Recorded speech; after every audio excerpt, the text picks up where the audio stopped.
Hi, welcome to the Real Estate Roundtable, where we discuss all topics real estate. I'm Nick Kalena. Hey, and I'm Steve Crowley. I'm Darren Shepard. And I'm Jimmy Reed, and we're your hosts. Hi, welcome to Real Estate Roundtable, where we talk about everything real estate. And today, I have with me one of our newer sales partners, Nick Kalena. So, welcome, Nick. Thanks, Jimmy. Yeah, welcome to the podcast. So, this is your first podcast, too. It is. So, first year in real estate, first podcast. Yeah.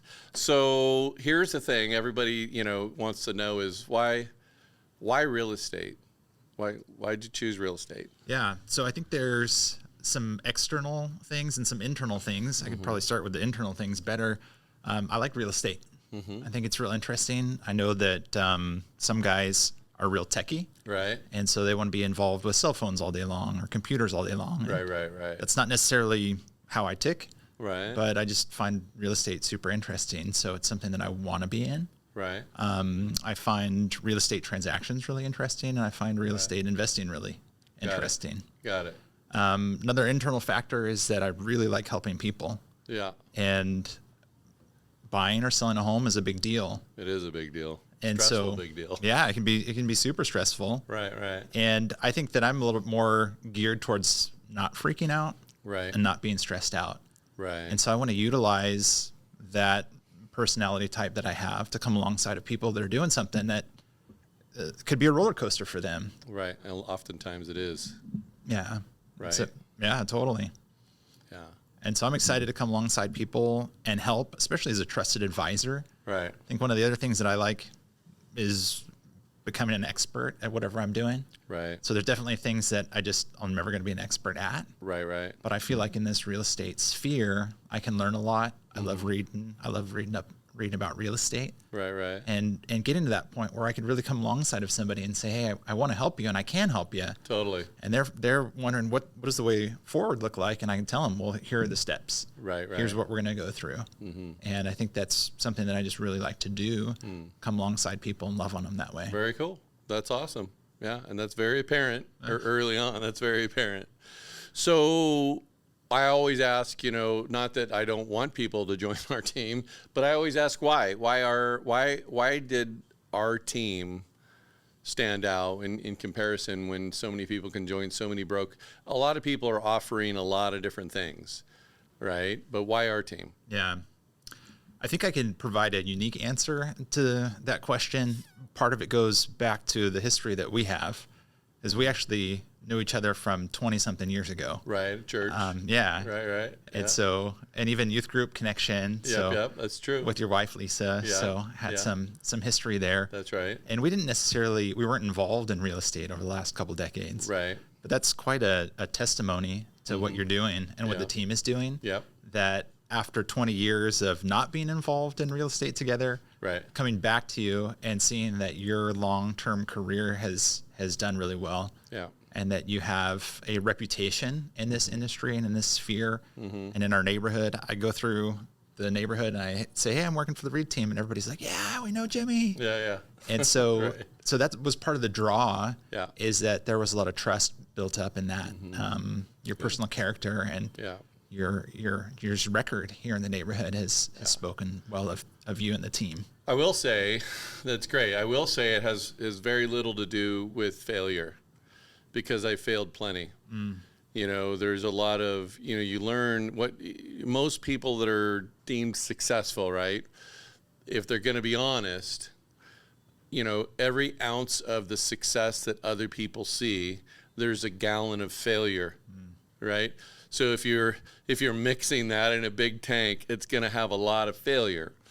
And maybe, we have art, you can't see it, it's off screen, but maybe you've seen some of the iceberg photos that you look, that you see in some of the memes, and you see this mountain of success, but you don't see the big iceberg of failure. Well, it's not just a saying, it's true, right? So, I think that has a lot to do with who you are as a person, and I can't claim that because that's how I was raised. Just to go back to the drawing board, don't be a quitter, don't give up, and keep going, right? So we try to attract people that have that mentality, that care about other people enough that we don't make it about ourselves, and that we work hard so therefore we can help other people. Yeah. Right? If we're not, it's usually because we're getting in the way. Yeah. It's my ego, it's my pride, or whatever it is, right? But I just want to say I appreciate that, but it's also it's measured, and a lot of people don't realize that, you know, the best hitters in the baseball league, you know, in the low 300 batting average, you know, people are like, "Wow, you're awesome," right? But those batters, they don't focus on the 7 times that they strike out when they go up to the plate. Yeah, they don't good focus on the strikeout, you know, how many times they didn't get on base. Yeah. Right? They just know the numbers, and, you know, that's what they do. They keep going to the batting cages more than anybody else. So anyway, moving back to the questions on your career, I appreciate that's awesome. Yeah. We love having you. I mean, in your short time, you've been with us a short time. In retrospect, is there anything else about the team dynamic? What else attracted you about the team? Yeah, certainly. And then one of the things that happened over the course of the last year and a half now is that we talked on the phone. Right. Even before I made this career change. Right. And I had asked you some questions, starting to develop a feel for the team. Right. And even if I could be part of the team, if I'd be a good fit for you guys. And I remember asking you a specific question. Do you think you can mentor me? Right. And your answer was, yes, I can do that. And I want to do that. And I think that was part of the draw to the team as well. Right. Is that, and what I've experienced personally here on the team is that we're not just coming in, or an agent doesn't come in and just have to like figure out what to do himself. Right. And I think that's probably a fear of a lot of people. Right. Who are agents trying to join a team. They don't know if they're going to get direction. Yeah. They don't know if they're going to get help. They don't know if they're going to get training. Yeah. Yeah. And so, and you helped me to see beforehand, and that's what I'm experiencing on the team, is that we really do work together as a team. Right. And I need a lot of help. Right. Yeah. We all do. I didn't come onto the team, 100% ready to do everything that would be required of me in Nobody does. real estate transactions. Yeah. And I feel so confident Good. that if I need anything, I've got you to talk to, Right. the other senior sales partners, Right. where I could schedule an appointment and say, hey, I need 15 minutes, I need 20 minutes, I just need your focused attention. Right. Because I don't know how to do this. Right. And the guys are super gracious to say, hey, I'll show you how to do that. So I'll just explain for anybody watching, a senior sales. Well, first of all, you come into sales as a sales partner.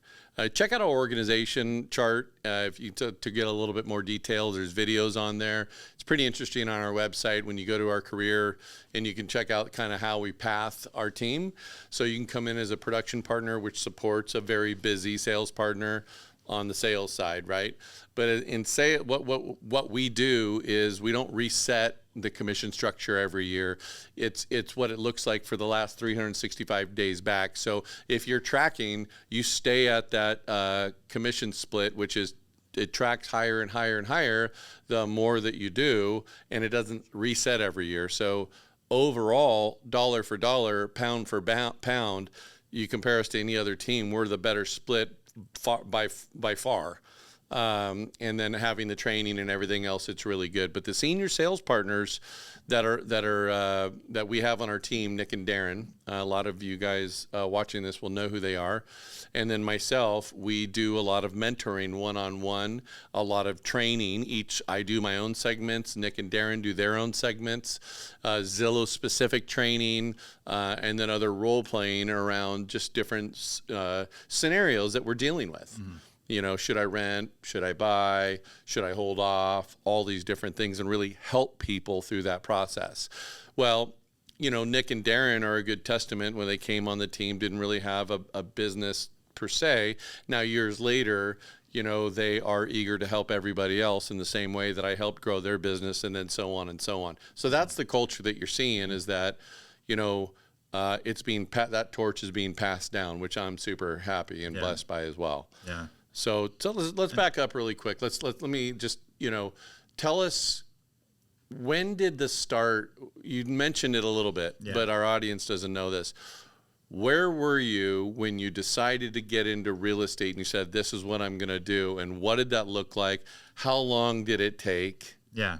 right? Yeah. And what you had to get through. And then lastly, so let's start by when did you get licensed? So I got my license on October 10th of 2022, Wow. 2 months ago. Okay, congratulations. That's awesome. Okay, so that's exciting. And you've already written an offer for a $1.7 million home. Yeah. Yeah, so you're nurturing that client. That's awesome. When we're working on a listing right now, Yeah, too. that's right. So that's super exciting. So backing up, so you just got licensed, but take us back to the beginning. When did this start? How long was it? Where were you? What were you doing? Yeah. So you want to know the details? I want to know the details. Yeah. So just over a year ago, I was. Sorry, everybody. I'm gonna drink my little Starbucks right here. Tis the season. I don't get to do this year round, but go ahead. I'm listening. Yeah, we love Starbucks. Yeah, we do. We're right next door to them. We totally. That's dangerous. So, a year ago, summer, I wasn't even living in America. Yeah. I was living in Germany, and I was teaching at a Bible school out there. Right. And doing a work that I really loved doing for the last 8 years there. Was super blessed by it, and That's awesome. got to work with some really great guys. In Germany. Yeah, in Germany, in Berlin. Wow. So, we were concerned about our kids growing up in a foreign country and some of the burdens that they had to carry there. They did a Right. super job doing all the activities they were supposed to do, getting their homework done, and Right. all in German. They're fantastic kids, did a great job. But Right. we could see that maybe relocating back to home would be a benefit to them and something they'd really enjoy and be blessed by. So, Right. so my wife and I, with our mentors at the time, we just brought up the idea, hey, we think it'd be a good move for our family. And our mentors at the time said, yeah, we can agree with that. We think that would be helpful for your kids. So I thought, great, where should we go? I grew up in South Orange County, and I've watched some of the changes, and that means that things have gotten a little more expensive here than they were in the 1990s. A little bit, yeah, So, just a tad. It's a different market. Right, yeah. And so we were thinking through that decision, okay, where could we go? We'd love to be back in this area. We'd love to be close to family. We'd love to be close to friends. Right. Is there any way I can make that work? And I thought, I don't know. My skill set of just trying to help people, serve people, I don't know where I can employ that, where I'd be able to use that. Right. And then we actually got connected because I was calling on a property that was available. Right. Just to see some information about the property, if that could be something. I think originally you got connected with the other Nick on our team. That's true. Nick Aaron. Yeah. With one of the other senior sales partners. Yeah. But that's okay. Yeah. Yeah. And then I think even the original question that I asked Nick back then was, hey, do you have internships for my son? He's interested in real estate. And then that turned into a discussion about, well, maybe that's something I could do. And so you and I connected partly to get some mentorship on real estate transactions, because we were trying to sell property in Germany. Yeah. That was interesting. Yeah, still is a little interesting. That's a whole other podcast, but yeah, that's interesting. We were talking about real estate really in Germany. Yeah. And situations and transactions and how to approach, the business people over there. But anyway, we got connected about how would this work over here. Yeah.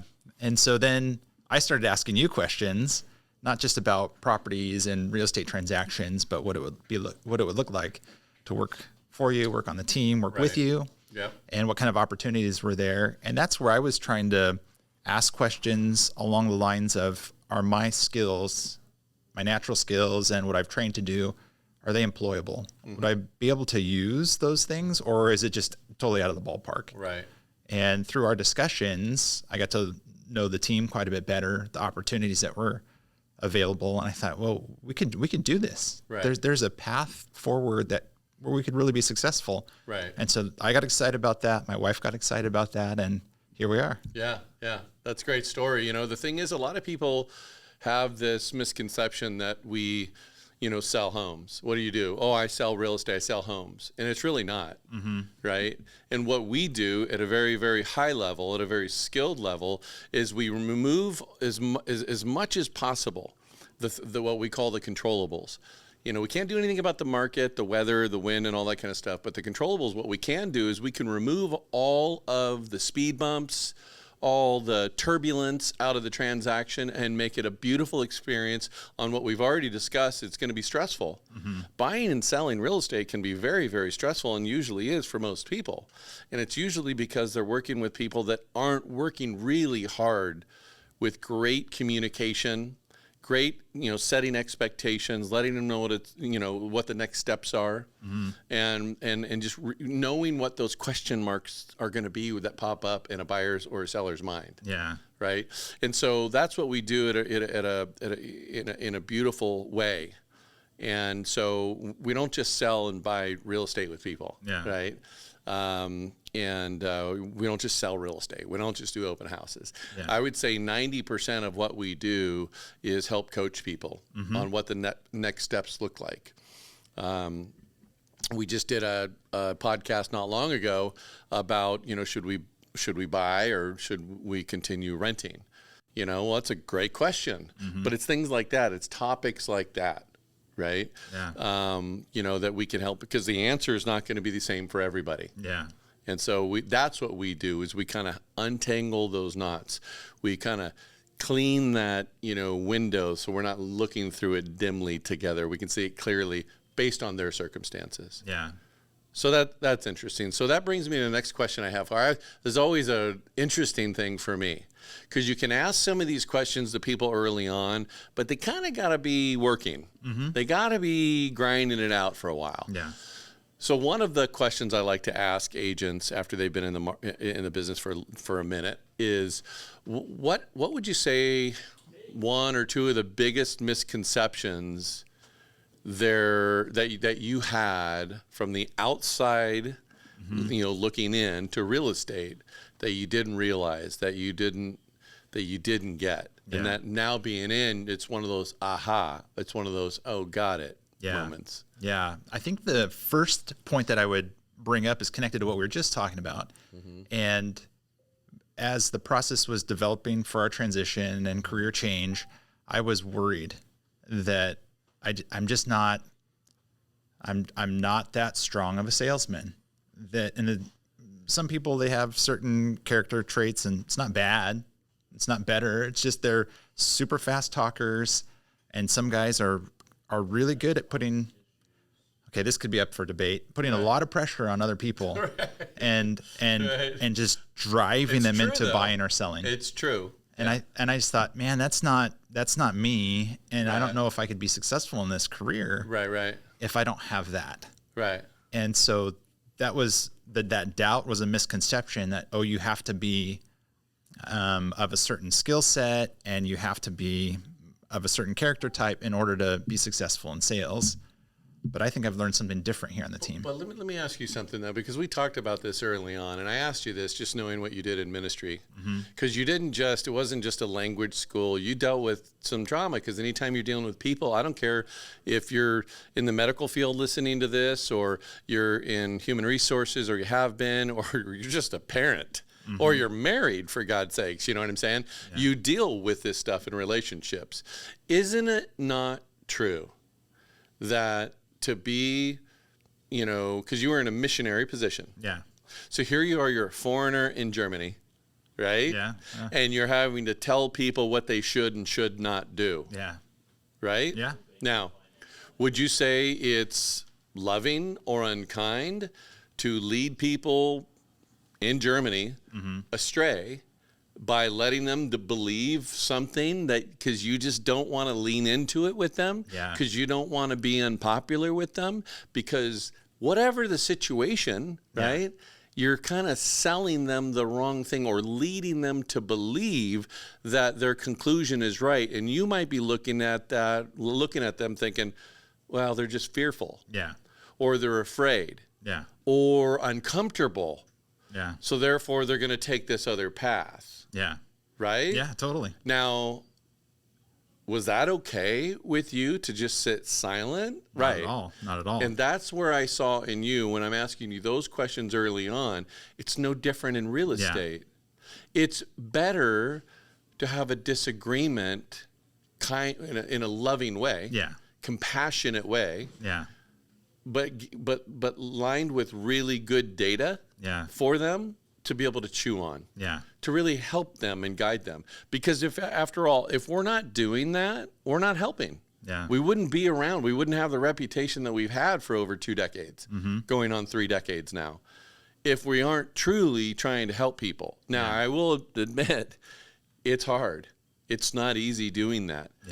But it's harder when you're more concerned in the culture today, mostly about what people think. Or is this angle better on Instagram, or is this angle better on Instagram? If that's what we're thinking is about me, probably not going to go over very well. Yeah.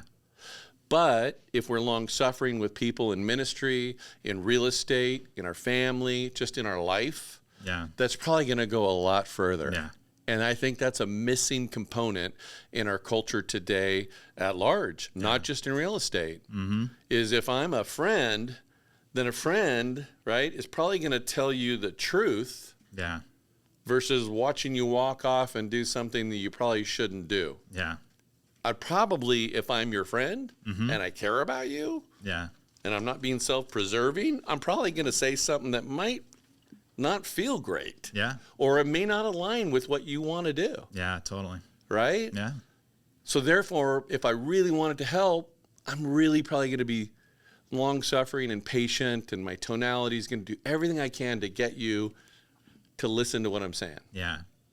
If that's sales, I'm not apologizing for it if there is integrity in it. Yeah. Right? Yeah, totally. But that's the difference. When you said salesy, I'm not really right. Okay, well, I would disagree, because I've watched my wife, Lisa, as you know, say, I'm not a salesperson, right? I'm like, are you kidding me? You just sold me on, this is why we bought this RV that's out in our driveway right now. You just sold me on why, what we could do, and all. I'm sorry, but that's sales, whether you like it or not. Yeah, but that's different. I don't want to. Okay, but look, at the end of the day, if you're willing to communicate your views, right, that you know is going to benefit, or your knowledge, it's going to benefit the person that's sitting in front of you, then don't call it sales. Yeah. Call it something else in your mind. Call it counseling. Call it whatever. But as long as it's going to benefit them with what they ultimately want to achieve, then you're doing a good job. Then you're doing them a service, right? So, do you have anything else to follow up on that? I think that addresses the misconception really well. Right. Because the misconception is, when you get into this industry, if you're going to sell real estate and you're going to be successful, then you got to be all this like showy stuff. Right. Or you got to be this high pressure. You just got to be able to say the script correctly.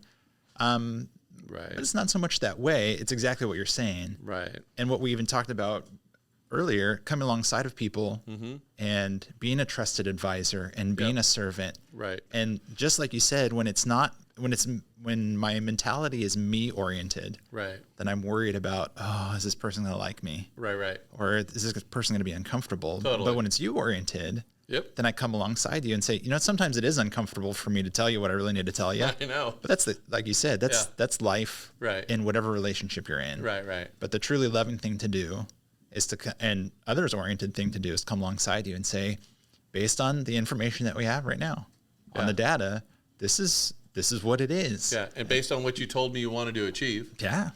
You want to do this. You want to do this in X amount of time. Here's the comps. Here's what these are. Here's what these homes are selling for, or whatever it is. Yeah. Right. Here's the probabilities. And now they can make the decision.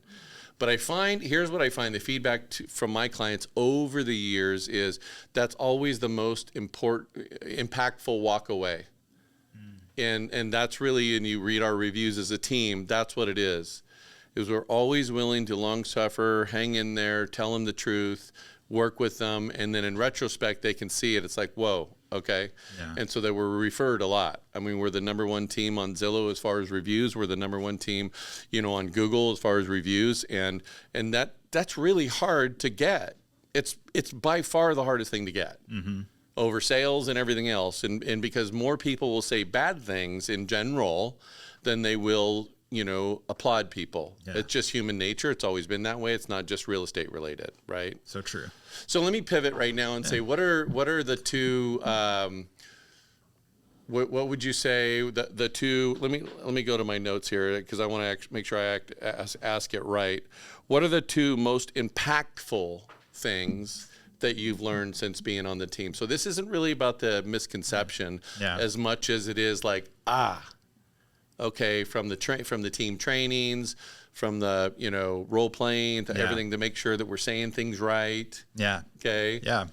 And this, I think my first answer from the two connects really well to what we were just talking about. Right. Is that one of the ways that I can best serve people Right. is to be a mirror for them.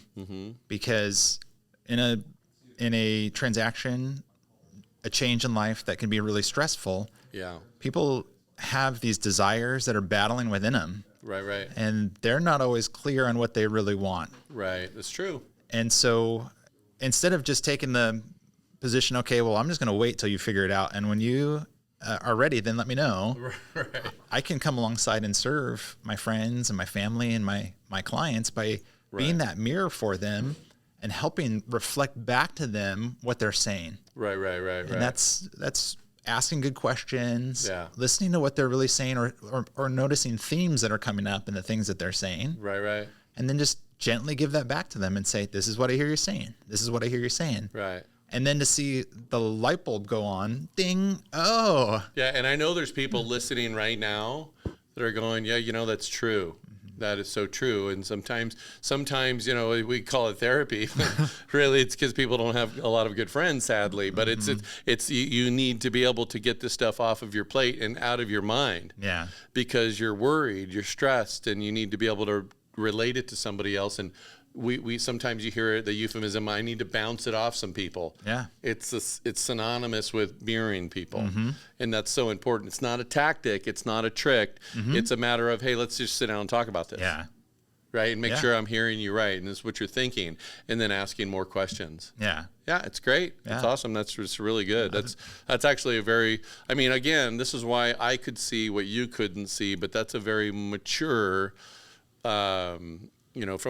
with a lot of experience, obviously, doing what you were doing before for a long time. It's not easy. Missionary work's not easy to begin with, but doing it and what you were doing is pretty hard. And you were doing it for a long time. And with how many kids? 6 kids. 6 kids.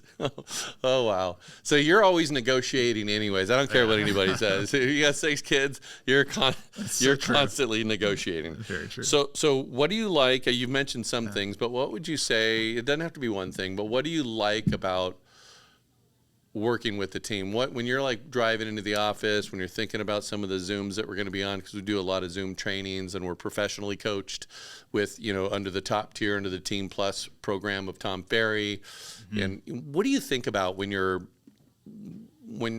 someone says, what do you like about working with the team? What would you say to a new agent maybe, or an existing agent who's out there, I don't know if should I join a team? Should I reach out to Jimmy or someone on the team? What do you like about it? Yeah. My first thought is I couldn't imagine doing this without a team. Right. We've already said the amount of training and support that we get, but I think there's a certain level of confidence where even a newer agent can reach out to people and talk to people and say, hey, our team has got your back. Right. And people I'm interacting with aren't just looking at me, and people who know me and say, hey, didn't you just get back a year ago? Right. You just got your license. Yeah, but we've got so many guys in our office that are ready to help. And we've got a team that has closed a lot of transactions every year over year. Right. I've got a mentor who's been doing this for decades. Right. Like, we've got your back. Yep. And that's much more than I can bring on my own right now. Such a big part of it, and people just don't realize that. I will tell you, some of the best heart surgeons in America right now, some of the best neuroscientists, some of the best, you name it, the best, they were in scrubs in med school or just out on an unpaid internship, sleeping on a gurney in a coat closet or a broom closet in between surgeries, just so they could be around this person, how they're writing the reports and writing their communique. And if you're listening, you're like, oh, I did that. Then you know what I'm talking about. Yeah. Right. Very few people have an opportunity to work closely with the very best in the industry. And most of the time it's free, and they just got to hang around. Yeah. And for a very long time before they're ever allowed to get into the surgery room, right? Yeah. Before they've earned the trust of that surgeon or what have you. Before that surgeon will even turn to them and say, so what are you getting out of this? That might take months. Yeah. Right? So it's the same in real estate. The people that are at the very, very top and the very best are busy. They're just busy in their personal and business life. So it's a big part of it. So periodically, you came in on an internship. It's rare. We don't do it all the time, but we do have internships. It's rare. But man, you've got to be hungry. Man, you got to be able to show that you're gonna work hard, be accessible, be expendable, but mostly our target avatar is somebody that's been in the business that I can help, that someone that's been in the business, at least a year, 2 years, have said just what you said, holy cow, I was overpromised on all these opportunities and training, and it just was like, wah, right? Yeah. Gabby, that's where you're supposed to off screen press the button. Sorry, just kidding. But you can't see, but my operations manager sitting off screen.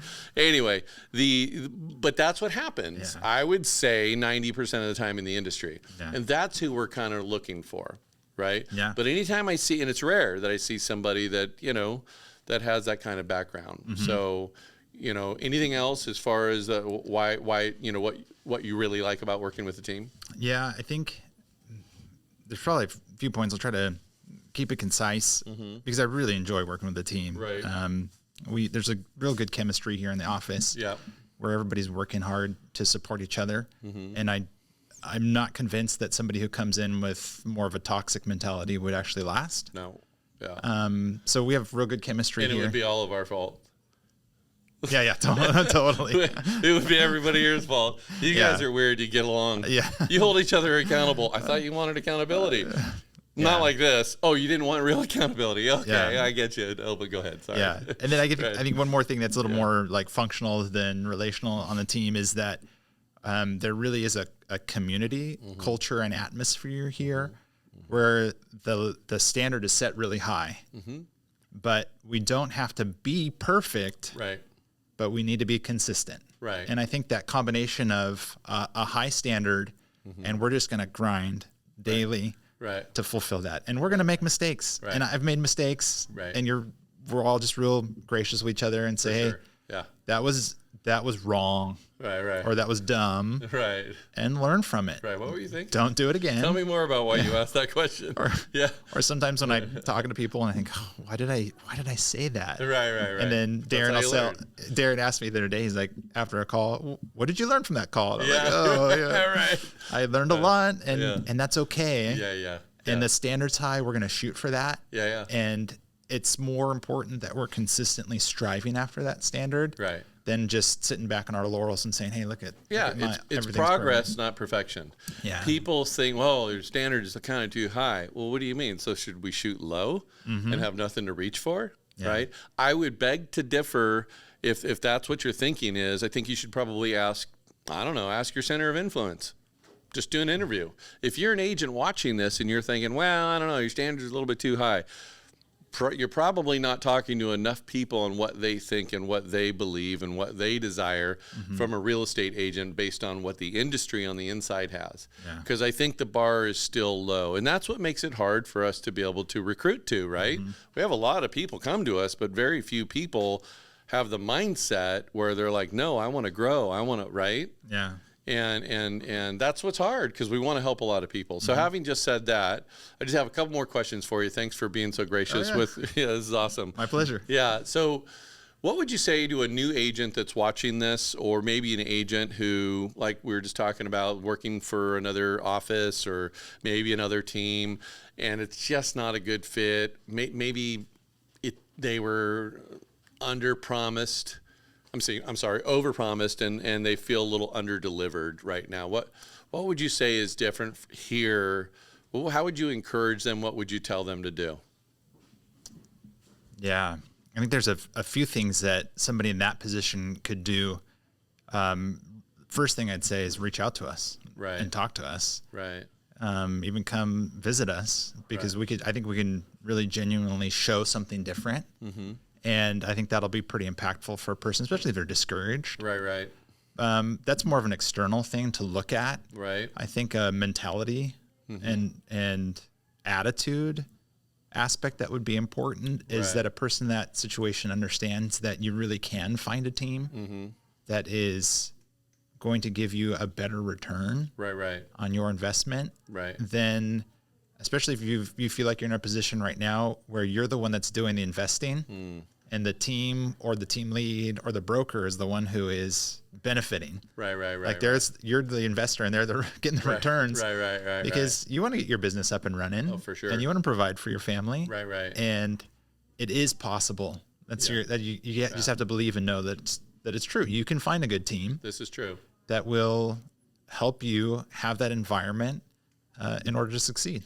Yeah, and I think that's more important today, more than ever, is that if you're a solo agent, you're like, yeah, but I did 8 or 9, 10 deals. Yeah, but you were everything to those 8 or 9, 10 deals. And the question I have is, who's doing your remarketing and retargeting campaigns and everything else to nurture your database for you on behalf of you, so that way you can go out and touch the lives of more people, right?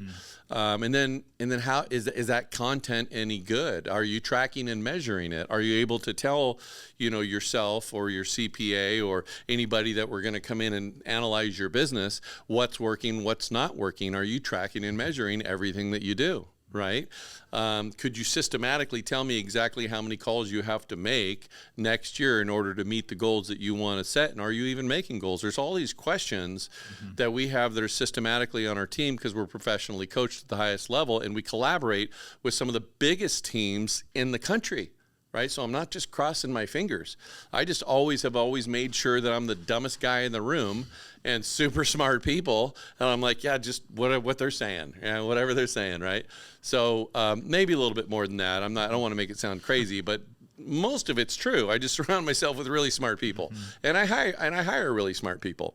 So having just said that, thanks for the encouragement. If you're listening, Nick, I would just reach out, if you have questions, if you're not sure, maybe it's not the right time for you. But we're looking for, 2 to 3 in 2023. We're looking to 2 to 3 really good partners that we can help grow your business. And, we'd like you to have a little bit more experience. Or you're going to have to really just win me over like Nick did, the persistent widow, just not say, hey, let's do a Zoom. And I was happy to do it because it was eager. But really, we're looking for people that can add to the culture, contribute, and then we'll help grow your business, exponentially. So before we sign off, let me ask you one last question. Yeah. Tell us something that most people don't know about Nick. If you're from a personal side. Yeah. I've already leaked that you have how many kids? 6 kids. 6 kids. What are their ages? Ages 9 to 18. Holy smokes. And I'm only 20, so Yeah, it's a miracle. You need to sell a lot of real estate. Yeah. Oh my gosh. I'm just calculating the math from the girls in there too. I'm like, okay, this wedding, and oh my gosh. Okay. Yeah. So tell us something that you would want our viewers to know, other realtors, other professionals that are going to be doing transactions with you, and then certainly all of your, center of influence. Yeah. Yeah. One of the things I think I'd say, especially to people that I'm going to be interacting with, Right. is that I love people more than I love real estate. Right. And it's just a genuine joy to me to be able to meet people, talk to people, help people see homes. Yeah. And of course, we're trying to help them reach their goals. Right. We've got a business to run. We're trying to accomplish certain things. Right. But man, I just people are great. Yeah. Even in our crazy, everybody's got their kinks, and we're all a little crazy. That's okay. Yeah. I just love being with people. Yeah. And so I really Did you just point at me when you said that? Why were you pointing? Why are you pointing at me? Am I crazy? the more I've been here on the team. Yeah, exactly. Right. But that's the next segment. And the whole team will be up here. We'll have a whole bunch of mics and be like, what are Jimmy's crazies? Anyway. So, totally. And Gabby's like, I already got that written out. Anyway, go right. But I think it's just, I want people to know that I really care for them Good. and care about them. That's awesome. And I do want to see that they're able to accomplish the goals that they have. Mm-hmm. And like we said, even helping people identify what goals they even have. Right. To know what they want.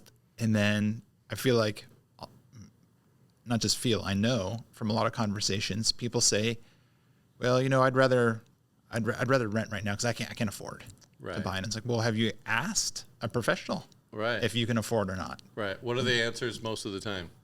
When people ask a professional? No. When you ask that question. Yeah. Oh yeah, they say no. I haven't talked to anybody. They're just making the assumption. Yeah. And that's based off of soundbite fear. Yeah.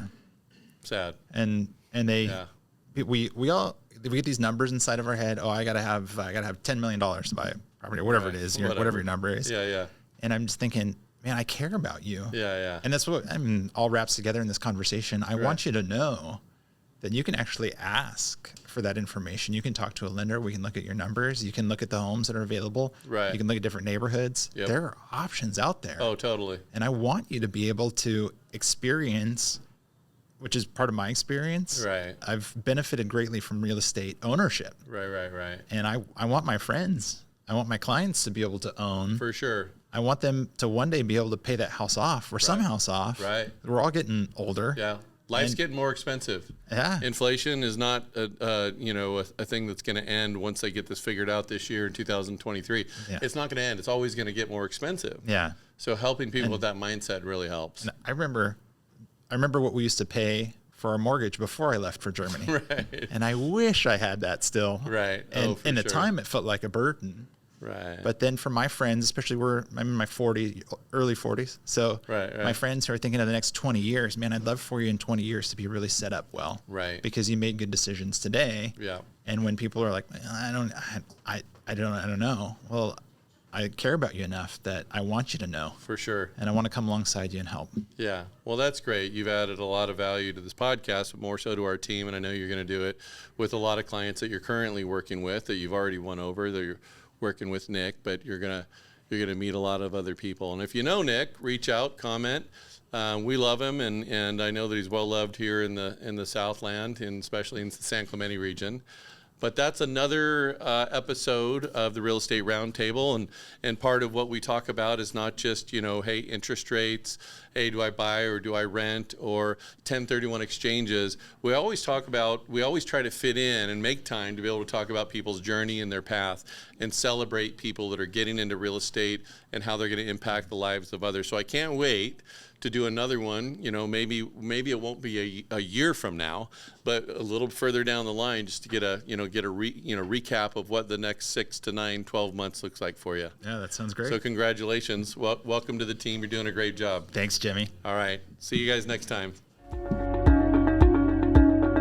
Hey, thanks again for listening to the Real Estate Roundtable. If you'd like to connect with any of the sales partners here on the REIT team, our information is below, and we'd love to chat with you.